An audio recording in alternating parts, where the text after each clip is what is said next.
y porque soy en mi origen fruto de injusticia,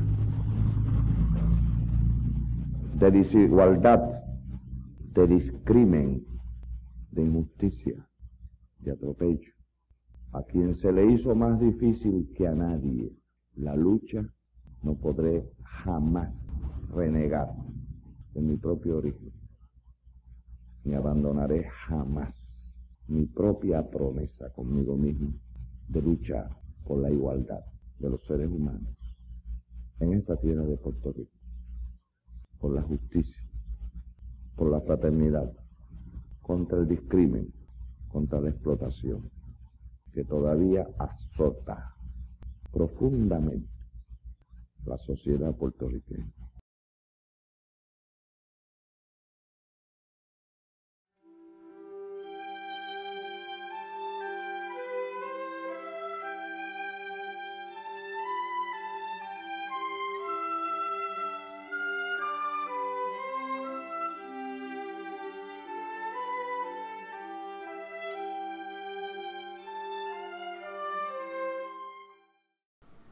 Ernesto Ramos Antonini, abogado, legislador y músico, jugó un papel clave en el desarrollo de las instituciones culturales de Puerto Rico.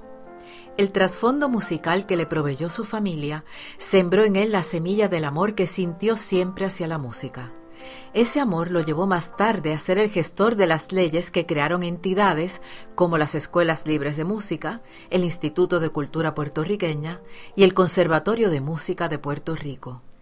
Pero esos logros no vendrían sin dificultades. Obviamente la situación de pobreza de él en Ponce, de su familia, ¿verdad? No con la nuestra, sino su familia, ¿verdad? De su padre y su madre, etcétera. Era una pobreza extrema. Había momentos en que lo único que había para comer era la pana hervida de un árbol que había en el patio y café negro puya, porque ni siquiera había para el azúcar. Ernesto Ramos tuvo que ascender solo, tuvo que ascender de conformidad a su talento y a sus capacidades. Ernesto Ramos Antonini nació el 24 de abril de 1898 en Mayagüez, Puerto Rico, en una familia reconocida en el ámbito musical del país. Adolfo Heraclio y Federico, tío y padre de Ernesto Ramos Antonini respectivamente, fueron ambos compositores, siendo Adolfo Heraclio además uno de los pianistas puertorriqueños más destacados de su tiempo. A los pocos meses de haber nacido Ernesto, su padre Federico muda a la familia a la ciudad de Ponce, donde se instaló como maestro de música y fungió de organista en la iglesia catedral. En la orquesta de esa misma iglesia tocaría Ernesto años después como violinista. El talento musical de Ernesto fue un don que supo aprovechar bien. Si me gradué de abogado fue porque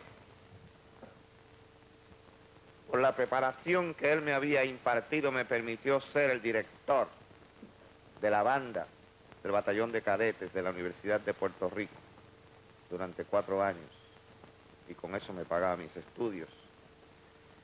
Y tocando todas las noches el piano en el cine, en el Teatro Rivoli de Río Piedras, por $3 la noche. Muchos que han dicho que su sentido de armonía venía de su educación musical. Primero, pues por la educación, armonía musical que se aprende en este proceso, y por otro lado en su participación en grupos musicales, primero con sus hermanos y su padre, luego con otros grupos musicales, en una orquesta, en un grupo musical. Si no hay armonía, lo que hay es un disparate. En otras palabras, tú no puedes ni tocar más ligero ni más despacio que los demás, ni más alto ni más bajito que los demás. O sea, se requiere una armonía, una colaboración entre todos hacia un mismo fin. Y entonces si se logra, pues el éxito y la perfección, ¿verdad? La excelencia. En el año 1922, Ernesto Ramos Antonini obtuvo su bachillerato en Derecho de la Universidad de Puerto Rico y al año siguiente comenzó su vida en la política, en donde rápidamente adquirió fama de orador de gran elocuencia. Siempre se dice que Ernesto Ramos Antonini era el orador forense. Ernesto Ramos Antonini fue un abogado extraordinario, criminalista, con un gran don de la palabra. No escribía sus discursos, todo era oratoria improvisada, respaldada por un conocimiento férreo, básicamente en todas las materias. Tenía ese don del verbo tan importante. Hubo una ocasión en que surgió una discrepancia entre el gobernador Luis Muñoz Marín y el representante Saylor en Washington, en una vista, a meses de haber muerto Ernesto Ramos Antonini. Después de ese lastimoso evento, sale don Luis Muñoz Marín de esa vista y dice: ¿qué falta hace Ernesto Ramos Antonini? Eventualmente llega a ser legislador en la Cámara de Representantes y allí impulsa algunos de los proyectos culturales más importantes que ha tenido Puerto Rico. Durante su tiempo como vicepresidente de la Cámara de Representantes, Ernesto Ramos Antonini revive la idea de un conservatorio patrocinado por el gobierno, un sueño que habían albergado los músicos de Puerto Rico durante décadas, pero que sería tronchado por la falta de recursos económicos y de voluntad del gobierno. No se olvide, señor Berliza, y a sus compañeros, de seguir desde el Departamento de Instrucción abriéndole los ojos, mejor dicho, los oídos a la juventud en favor de la cultura de un país como Puerto Rico, que a pesar de llamarse Puerto Rico, va a ser en el mundo un puerto pobre, porque no tenemos ni siquiera un conservatorio. Puerto Rico es un pueblo latino, y no hay pueblo latino en el mundo que no tenga un conservatorio. Se presentaría una oportunidad de oro para la creación de un conservatorio durante los tiempos de Operación Serenidad, una iniciativa del entonces gobernador Luis Muñoz Marín, que consistió en dotar al país de organizaciones e infraestructura que contribuyeran a adelantar el desarrollo cultural de Puerto Rico como contraparte de Operación Manos a la Obra. La Operación Serenidad, su contenido mayor estaba en lo que se conoció como el propósito de Puerto Rico. Era una vez darle una nueva mirada a Puerto Rico, ya entrando a la década del 60, y ver qué elementos Puerto Rico en ese desarrollo económico había perdido en cuanto a su alma como pueblo, en cuanto a su realidad sociológica. Se le encomendó a la Comisión Asesora de Música del recién creado Instituto de Cultura Puertorriqueña que trabajara un plan para el establecimiento de un conservatorio. Sin embargo, durante este tiempo, el gobernador tomaría un interés personal en el desarrollo musical del país gracias a la amistad que estableció con el chelista catalán exiliado Pablo Casals.